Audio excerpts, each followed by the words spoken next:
Hey everyone, it's Kai from Cool Collectibles, back again for another review. This time it's the Hot Toys MMS543 diecast number 33, I think it is. The Iron Man Mk85 battle damage version. And this is hands down the longest I've ever had to wait for a 1/6 scale figure. I went back and checked my records and I pre-ordered this from Sideshow back in July 2019. So it's pretty much on 3 years, just a couple of months short of 3 years. But overall, I think it is definitely worth the wait.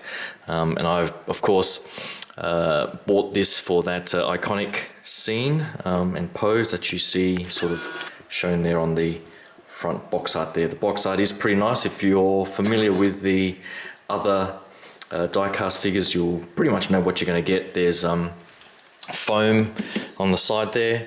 And of course I've got the Sideshow exclusive version, which in the scheme of things isn't pretty much worth the time or effort to get it from Sideshow. If you can get it from a local retailer or something like that with just the regular version, this what do they call it, the shield, the hollow shield, pretty much isn't worth waiting for or holding out on this one, but at least it was a freebie from this version at Sideshow. But we'll get to all of that in a second. I'll get this box and everything else out the way and give you guys a closer look at all the accessories first. Hold on. Alright, first up you get the base here, which isn't that great, to be honest. I'm not sure if it changed slightly from the prototype photos, but I'm not sure which other figure this is reused from. But you do get the flight stand, which is a little bit strange considering most people won't have the figure up on a pole on this particular stand, but we'll have him kneeling down. I'm not sure if it's meant to be kneeling down in this direction or this direction. It's strange if it's meant to be facing the front where it's got the hole there, but I might not even use the stand itself. I am a little bit worried about how the paint here may react with the plastic and paint application on the figure itself. There have been previous problems with the likes of Robocop, etc., sitting down on the chairs and so on and touching the paint and the plastic over time. So I might just have it kneeling down on the glass, and I might use this with the Mark 6 because the Iron Man 2 War Machine came with a diorama base. But the Mark 6 did not, so I might just use this to have them complement each other on display. But other than that, there's not too much to rave on about with the paint application. It is pretty flat, to be honest, all sort of one shade, which is a little bit poor on Hot Toys' part for this price range. But oh well, I guess in the scheme of things, it doesn't matter too much. As I was saying before, the hollow shield exclusive. I think you can get this with the Sideshow exclusive version or the Hong Kong special edition. I was actually expecting this to be harder plastic, but I guess people have reminded me that there have been some third-party versions that are harder plastic but heavier, and the figure does struggle to raise the arm and have it stable like that. So I guess they made that compromise. The quality is pretty shit, to be honest. It's almost like clamshell type material, and it's quite flimsy. It's got this foam on the inside there that you insert his fist into to hold it up, and I think that was where they were just about to Hulk was about to do that snap. But I won't be using it. But as I was saying before, if you know you don't really need it or you don't want to pose it, the regular version is probably the better buy if it's a cheaper price. The other accessories, it comes with a variety of hands and so on. So you get these splayed out hands. These fingers aren't articulated, but that's good for your sort of static pose if you want him doing the repulsor action there. But then of course you've got the versions of the hands that are articulatable. So, you know, typically of us sort of childish adults, you can get it into all sorts of poses to give Thanos the bird. But you get the idea for those two. Then of course the one that I'll be using is the Nano Gauntlet. And I've already swapped out the hand here with the snapping fingers. I think if you do set the light up features, the light piping might get through. I'm not quite sure. I tried the light piping, but because it's been so long, I think some of the batteries have already run out. So the light was quite dim, so I'm not even going to bother showing that apart from the helmet, but we'll get to that a bit later.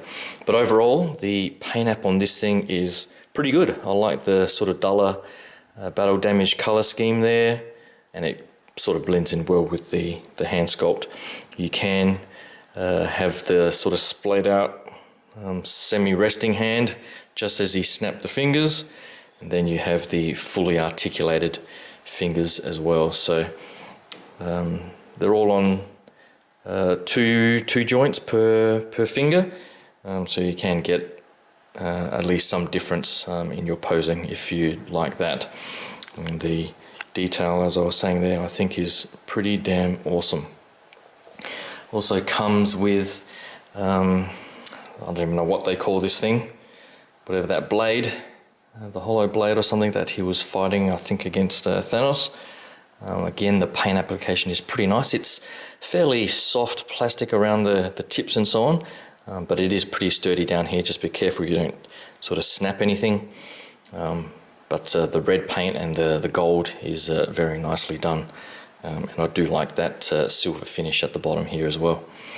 It comes with the 2 repulsors, which look really nice. They are plastic, so light enough for him to hold up. You do get the blue translucent plastic just on the inside there, if you can make that out.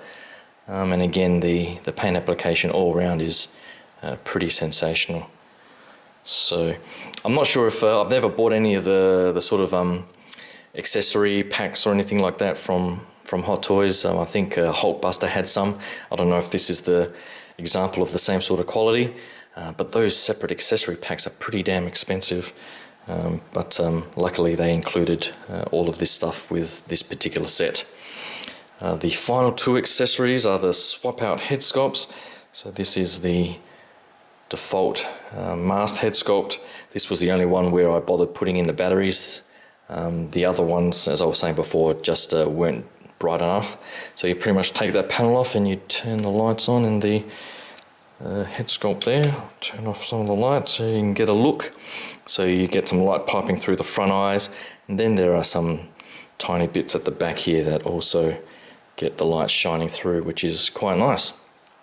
No need for the faceplate for the head underneath because there's the unmasked sculpt, but overall this is pretty good. I'm happy enough with it. I think there were some complaints about it not having enough battle damage, but I think with the sort of deliberate paint blemishes and so on, some scorch marks, etc., I think that's good enough. But for me, that wasn't the reason why I got this particular figure. It was definitely because of this head sculpt and the way that I want him to pose in that iconic kneeling down position. And I think I'm pretty happy with this head sculpt. I think I'm not sure what the hoo-ha was with the original Mk85. There was, I don't know, some initial head sculpt that was different to the prototype, which I thought looked pretty good. And then they went through some sort of exchange program. But this one here, I'm not sure which one this one is more similar to. But this battle damage version I just think is fantastic. I love that blood streak there from the movie, the scratches, and of course it's got the usual fantastic fine detailing in the hair. Love the sort of slight grey on the sideburns there. I did notice that there's like a red smear on the neck here and then on here, but in some of the quick reviews I checked, it looks like that's common across the board. So I don't know if that was just some deliberate blood smearing, but I thought it was actually just colour bleeding, but there was nothing red in the packaging near the head sculpt, so maybe it is deliberate. But there you go. I think it's a fantastic head sculpt, and I'll definitely be using it in the display. But now I'll get onto the figure. Hold on. Alright, so here is the figure. Obviously I've already taken off the head sculpt, so shout out to Lenny, fellow OSR admin, who I was having some trouble trying to take the head sculpt off with my usual technique, and so his advice was to just give it a wank to pull it off. But thankfully, I listened to Adam, one of our other fellow OSR admins, who suggested I just essentially pull down and make the neck of this piece sort of just fall towards the chest, and it came off very easily after that. So thanks to Pose Extraordinaire Adam for getting me through that, because I have had some trouble swapping out the head sculpts in the past. But the figure itself, the battle damage, I think is pretty good. The other Iron Man figures I have with the Mark 6 and Mark 3, which I'll bring out in a second, pretty much clean. So I definitely did want to get a battle damaged version. There was a bit of controversy, I guess, around the quality of the paint application based on some Chinese toy exhibition where people were saying that it didn't have the detail of the prototype, etc. But I don't know if I'm just easy to please, but in hand I think it looks pretty good. It doesn't look overly plasticky. The paint application is different in some of those battle damage parts where it's more of a matte finish as opposed to the shiny parts that aren't really battle damaged. I guess there was controversy around how the back was a lot cleaner, but considering I'm going to have the figure sort of kneeling down facing the front and not the back, I guess any minor battle damage or scuff marks and so on, you can see all these scuffing around the arms, and I think there are a few scorch marks here and there. I'm happy enough with that. And I guess on display from the front, he's pretty much going to be on his knees, and so the main focus will be on this whole sort of chest and torso area. So overall, I'm pretty happy with that.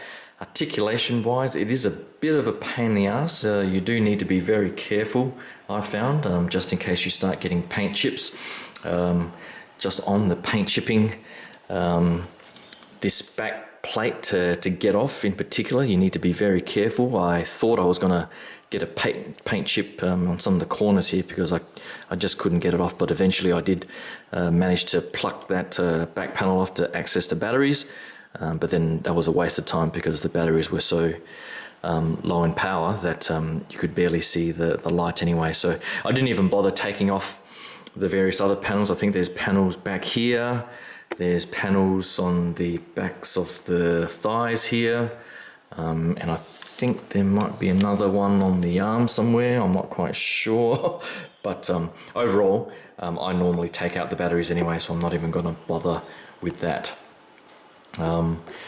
But just on the paint chipping and so on, articulation wise, you do need to be careful how you sort of move these. These shoulders feel like they're a different design to the ones previously.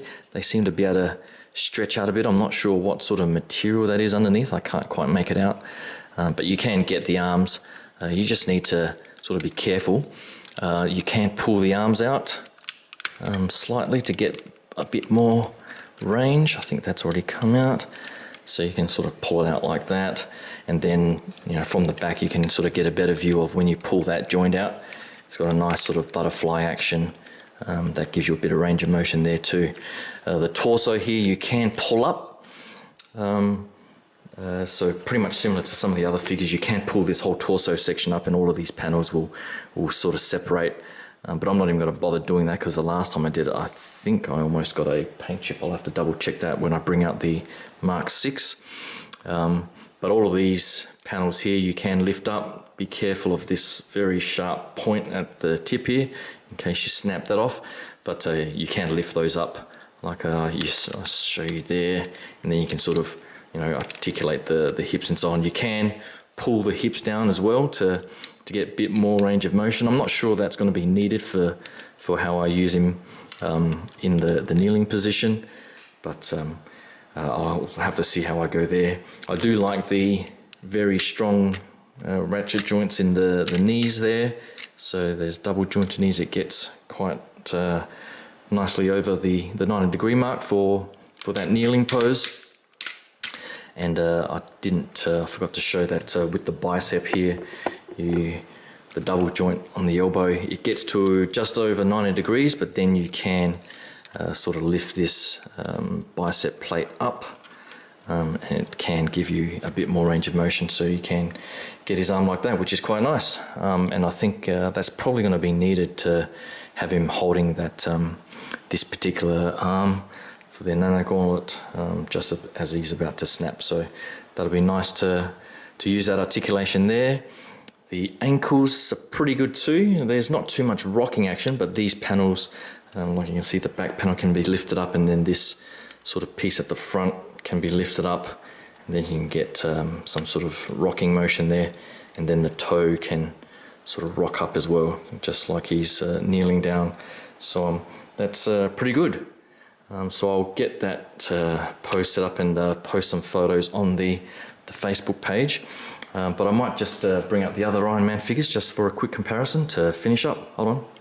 Alright, so here are the 3 Iron Man figures I have in my collection, with the diecast Mark III, the new Mk85 and the Mark VI. So my favourite is probably still the Mark VI. I love the way that sort of complements the War Machine as well. I think the head sculpt still holds pretty strong. And I think this version is probably next. As you can see, the scale of the newer ones, the Mark 6 and 85, are probably more in line with each other. The Mark III, I'm not sure if it was just based off of an older body or some sort like that, but it does look a little bit undersized, or I guess maybe these two are oversized, but it would have been nice if there was a bit of consistency there. But usually, as you can see with the legs fairly close together, I do have that just standing on the, what do they call it, one of those bases that it came with, in the Hall of Armor type stand. So that sort of hides the difference in height. But I do love that bright red paint application on the Mark III. The sort of darker, slightly darker paint application on the Mark VI there. And this battle damage one in the middle is just fantastic. So that's pretty much going to be the set of Iron Man figures I'm gonna have in my collection. I was thinking about whether or not to get the diecast Mark I, but I might keep thinking about that. Depends on how I go with, I guess, different versions of Captain America and so on, and Thor. So I've got 2 versions of Thor and 2 versions of Captain America, so I'll have to see how I go. I do like to keep that sort of consistent theme going through the collection. But that's pretty much my thoughts on this new Mark 85 Battle Damaged. As you can see with the head sculpt on there, there's not too much range of motion on there, but I guess in the scheme of things with him in that pose, you probably don't need too much. And overall, I do think it's a fantastic set with all the accessories as well. So hopefully you like that quick look at my thoughts on the Mark 85. And hopefully you can hang around for my upcoming reviews. I've got Captain Rex coming from Hot Toys, and also the Transformers Masterpiece Skywarp for the Transformers fans out there. But until then, thanks again, and I'll talk to you guys soon. Cheers. Bye.